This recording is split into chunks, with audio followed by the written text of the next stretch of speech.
So welcome to the best imaginary stories world.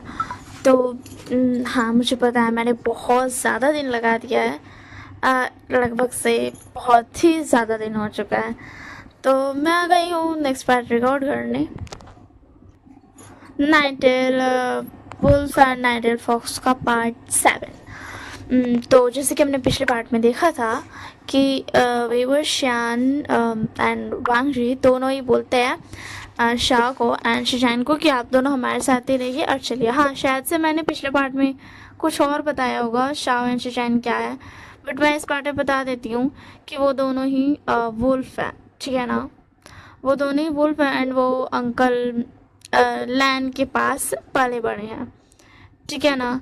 And उसके बाद ना फिर सुबह हो जाती है। तो चलिए हम लोग फिर स्टोरी को मतलब इस पार्ट को स्टार्ट करते हैं। सुबह होते ही बेनिंग बोलता, शीजिए मुझे भूख लगी है, मुझे खाने को दीजिए ना। तो उसके बाद वेंची बोलते अभी देती हूँ। एंड वो लोग सब भी उठ जाता है, सारा वो जो टेंट वो लोग लगाया था उसको हटा देता है, आग को बुता देता है, क्योंकि वो लोग वहाँ पे आग लगाया था ना, रात का टाइम था इसी के लिए। एंड जो तालिस्मान्स का यूज़ वो लोग किया था वो सब भी हटा देता है। एंड उसके बाद वो लोग आगे बढ़ने की तैयारी कर लेते खा पी करके। तो पिंक बता, अच्छा शिशान को अब ये तो बताइए कि आपने आखिर ऐसा क्या देखा। तो उसके शाह बता, बिंग ये बहुत ज़्यादा ही वियर्ड थिंग थी, बट पता है हमने ऐसा देखा ना कोई ऐसा ब्लैक फिगर जो कि पूरा ही मतलब ना पूरा सारा स्पिरिट्स को ना काबू कर रही थी। एंड उसके हाथ में कुछ तो था ऐसा गोल गोल सा, वो किसी चीज़ की तरह दिख रहा था। तो फिर उसके बाद लहजा बता, ठीक है, मतलब आपको कुछ नहीं पता है कि मतलब वो था क्या आखिर में, क्या आपको ये पति है मतलब पता है। तो फिर उसके बाद ना हम क्या बोलते हैं शिजान बोलता है नहीं, हमें वो तो नहीं पता कि वो चीज़ क्या थी एंड वो ब्लैक फिगर क्यों थी, हमें तो ऐसा लगा कि कोई ब्लैक फिगर थी ही नहीं। तो उसके बाद विंग बोलता क्या मतलब आपका। तो शाह बोलता हमें ऐसा लगा कोई ब्लैक फिगर नहीं थी, बल्कि वो जो ब्लैक फिगर के हाथ में चीज़ थी ना वो उसने ऐसा भ्रम बनाया था। तो उसके बाद बेंची बोलती क्या कोई थिंक सारे स्पिरिट्स को काबू कैसे कर सकती है, मतलब जब तक कोई चीज़ जिंदा ना हो उसके अंदर कुछ हो ना तब तक कोई कुछ भी नहीं, मतलब ऐसा हो ही नहीं सकता। तो उसके बाद ना बन्नी बोलता नहीं शीजिए, जैसे कि आप देखो कि हांगवा जिनके पास उनकी गुचिन जो है वो अगर उसे छोड़ भी देंगे तो भी वो हांगवा जिन को बचाएगी, है ना। तो उसके बाद वेंचिंग होती तो फिर उसके बाद विंग होता वैसे ही मेरी तलवार भी अगर मैं मतलब ऐसा मुसीबत में रहूँगा तो वो तुरंत भाग कर आ जाएगी मुझे बचाने की, हालांकि मेरी तलवार में कोई ज़िंदगी नहीं है बट फिर भी। तो इसके शाप होता बेनिंग तुम बहुत ज़्यादा अक्लमंद हो। वैसे बिंग तुम्हारा फ्रेंड्स के साथ कैसे कनेक्शन हुआ। तो इसके बाद हाँगोंग शुरू होता कुछ खास नहीं, बस बचपन में हम सब दोस्त बन गए एंड बड़े में हम सब साथ हैं। एंड तुम तो जानती हो हमारे कबीले के आसपास कबीलों मतलब पूरे कबीले में आसपास के कबीले में भी कोई ऐसा है नहीं, तो हम चारों को ही भेजा गया कि मतलब हम चारों ही इस सब चीज़ों को अब रोक सकते हैं। तो उसके सुझाव बोलते वैसे अब अंकल लैन अंकल वी एंड उनकी वाइफ्स कैसी हैं। तो उसके बाद विंग होता मेरे मॉम डैड तो बिल्कुल ठीक है। तो उसके बाद लैंजा होता मेरे भी। तो उसके बाद ना बेनिंग थोड़ा सा सैड हो जाता है क्योंकि उन लोग से नहीं पूछा गया था एंड बेनिंग थोड़ा बच्चा टाइप का था, अभी उसका दिमाग उतना था नहीं। तो उसके बाद ना शाह बोलता वेनिंग वेंशिंग तुम भी बताओ। तो उसके बाद वेनिंग बोलता मेरे मॉम डैड भी बहुत अच्छे हैं। तो उसके बाद वेंशिंग बोलती वेनिंग इतना ज़्यादा खुश होने की ज़रूरत नहीं है। तब उसके बाद मैंने बोला क्यों ना हो, इन्होंने मुझसे पूछा कि मेरे मॉम डैड कैसे, ये हमारे लिए खुशी की बात है।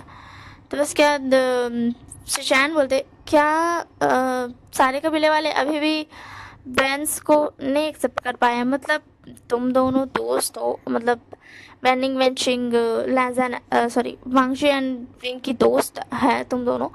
तो फिर मुझे लगता है कि mister when and Mrs when भी तुम दोनों के मॉम डैड्स के फ्रेंड्स तो बन ही गए होंगे, तो क्या अभी तक कबीले वालों ने एक्सेप्ट नहीं किया। तो फिर उसके बाद ना क्या बोलते हैं विंग बता, हमने तो एक्सेप्ट कर लिया है, मतलब कुछ दूर दूर के कबीले हैं जो अभी भी गुस्सा करते हैं कि आखिर ये है तो विचेस ना, ये कभी भी कुछ भी कर सकते हैं गुस्सा आने पर। तो बस क्या शाह बताइए, ये तो बहुत गलत बात है, बट छोड़ो जाने दो, हटाओ। बेंस को ज़्यादा बुरा तो नहीं लगता ना इस बात से, तो बच्चे बोलते नहीं, हमारे मॉम डैड को बिल्कुल बुरा नहीं लगता, बस वेंडिंग को थोड़ा बुरा लगता है जब कोई इंसान उसे ऐसे ट्रीट करता है। तो उसके बाद वेंडिंग बोलता नहीं नहीं, मैं ब्रेव बॉय हूँ, मुझे बुरा नहीं लगता। तो उसके बाद वेंचिंग बोलती तुम ब्रेव बॉय हो। तो उसके बाद बोलता वेंचिंग, तुमने अब तक इसका इलाज नहीं किया। तो उसके बाद विंग बोलता क्या हुआ विंग, तो विंग बोलता कुछ नहीं। तो वेंचिंग बोलती मैंने कोशिश की बट नहीं हो पाया। तो उसके बाद लैंस बोलता कोई बात नहीं, हम भी कोशिश करेंगे अगर हमें कुछ मिले तो। सुशान बोलते मैं भी कोशिश करूँगा, शायद मुझे ही कुछ मिल जाए, मैं अंकल लैंस से बात करने की कोशिश करूँगा, शायद उन्हें पता हो इस बारे में। तो उसके बाद वेंचिंग बोलती नहीं, आप ऐसा मत करना, क्योंकि अंकल मतलब आपके अंकल जो है मिस्टर लैन, वो बहुत ज़्यादा ही गुस्सा कर जाएंगे, क्योंकि हम विचेस है ना, इसी के लिए। तो उसके बाद जान बोलते नहीं वो ऐसे बिल्कुल नहीं है। तो शाह बोलता ओ तुम ऐसे कैसे बोल सकती हो, पता अंकल लैन को कितना ज़्यादा बुरा लगेगा ये सुन करके। एंड हाँ डोंट वरी, मैंने उन्हें बिल्कुल बदल दिया, वो पहले बहुत ज़्यादा खड़ूस थे बट अब वो समझ गया है कि आगे वाला इंसान बुरा हो या अच्छा। मतलब अगर बुरा मतलब उनका, जैसे तुम विचेस हो तो तुम्हें सब बुरा बोलते हैं, बट तुम्हारा दिल अच्छा है ना, अगर वैसा हो तो उनकी मदद करनी चाहिए, समझ में आया ना। तो दोबारा तुम हमें ऐसा ना फील मत कराना। तो उसके बाद वेंचिंग होती ठीक है। एंड ऐसे वो चल रहे थे एंड अचानक से उनके आसपास बहुत सारा ना ऐसा जानवर सब आ रहा था जो कि सिर्फ एनिमल्स थे। कभी ऐसा मंकी आ रहा था, फिर मतलब सारे एनिमल्स आ रहे थे। तो फिर उसके बाद ना विंग बोलता सारे एनिमल्स वहाँ से भाग कर आ रहे हैं, ऐसा क्या है वहाँ पर, चलो चल के देखते हैं। तो लैंज बोलता ठीक है। और उसके बाद वो चले जाते हैं वहाँ पे देखने के लिए, आखिर वहाँ पे ऐसा है क्या जो ये लोग भाग कर के आ रहे हैं। एंड अभी वो चले जा रहे थे बट अफसोस वो उस जगह तक पहुँच ही नहीं पा रहे थे, ऐसा लग रहा था कि किसी ने कुछ स्पेल्स कर दिया उन पर, इसीलिए वो चल तो रहे हैं बट वो उस जगह तक पहुँच नहीं पा रहे हैं। एंड फाइनली विंग बोलता इससे काम नहीं बनने वाला है। तो हांगवन जुन बोलता क्या हुआ विंग। तो विंग बोलता लैंशा इससे काम नहीं बनने वाला है, किसी ने यहाँ पर कोई स्पेल्स लगाया है जिसकी वजह से हम अगर भागकर जितनी भी कोशिश कर ले जाने की, बट फिर भी वो जगह हमसे उतनी ही दूर रहती है, या फिर ये सब एक भ्रम है, ये सारे एनिमल्स एक भ्रम है। तो उसके बाद ना बेनिंग देखता है कि एक एनिमल ना ऐसा ना चोट खा गया है गिर के। तो बेनिंग उसके पास जाता है ना, तो उसकी छूने की कोशिश करता है ना, तो वो छू नहीं पाता। मतलब एक्चुअल में वो सब एक्चुअल में एक भ्रम था, जितने भी एनिमल्स उन्हें दिखे थे वो सब कुछ भी रियल नहीं था, वो ऐसा पास्ट था। वहाँ पर पहले बहुत सारे एनिमल्स हुआ करते थे एंड वो सब जब वो थिंक आई थी वहाँ पर गिरी थी, उसी वक्त वो सब तबाह हो गया, मतलब ना ऐसा भागने लगे थे क्योंकि उन्हें समझ में आ गया था कि यहाँ से भागना चाहिए। तो उसके बाद वेंचिंग बोलती ये सब पास्ट है विभूषण। तो विंग बोलता क्या, इसका क्या मतलब है। तो जेवोजिन बोलते हैं इसका मतलब है कि कोई हमें यहाँ का पास दिखाना चाह रहा है, यहाँ कोई तो एक स्पिरिट है जो हमें धर्म के जरिए ही, मतलब ऐसा इल्यूजन के जरिए ही हमें दिखाना चाहती है कि आखिर यहाँ पर हुआ क्या क्या है। तो उसके बाद बोलता ठीक है बट अब उसे हमारे सामने आना चाहिए, हमने देख लिया। तो उसके बाद लैंजा बोलता नहीं अभी तक हमने पूरा नहीं देखा, अभी पूरा बचा हुआ है।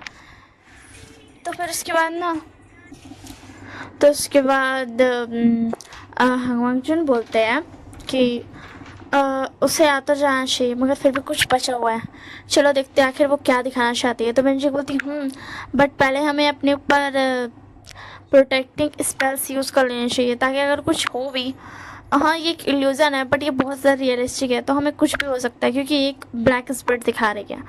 तो उसके बाद लैंजा बोलता विभूषण तुम मेरा हाथ पकड़ लो। तो उसके बाद बोलता लैंजा तुम गुस्सा सॉरी तुम इतना ज़्यादा डर क्यों रहे हो, मुझे कुछ नहीं होगा, मैं तुम्हारे साथ हूँ एंड तुम अगर चाहते हो कि मैं तुम्हारा हाथ पकड़ लूँ तो ऑफकोर्स मैं पकड़ता हूँ, दो तुम्हारा हाथ दो मुझे, बट फिर बाद में मत बोलना कि मेरा हाथ छोड़ो, ठीक है ना। तो लैंजा बोलता मैं तुम्हें कभी ऐसा नहीं बोलूँगा, समझ में आया ना, तुम ऐसा क्यों बोलते हो विंग। तो विंग बोलता मैं बस ऐसे ही बोल रहा था लैंजा प्लीज़ गुस्सा मत करो। तो उसके बाद शाह बोलता लैंजन वाओ अच्छा नाम है। तो उसके बाद लैंजन और विंग दोनों गुस्सा है, बोलता दोबारा लैजन मत बोलना। तो फिर क्या ना वेन्निंग बोलता वो एक्चुअली शाओ इन दोनों को ना नहीं पसंद है कि हांग वांग चुन को लैंजा विंग के अलावा कोई और बुलाए। इसी बात में तो हमारी बचपन में लड़ाई हुई थी। एंड उसके बाद वो लोग ऐसी बात कर ही रहते हैं एंड वो उसने उन सब ने अपना अपना प्रोटेक्टिव स्पेल्स लगा लिया था एंड अचानक से कुछ धमाका सा होता है, ठीक है ना। तो इससे आएगी स्टोरी नेक्स्ट पार्ट में। तब तक के लिए bye bye and take care.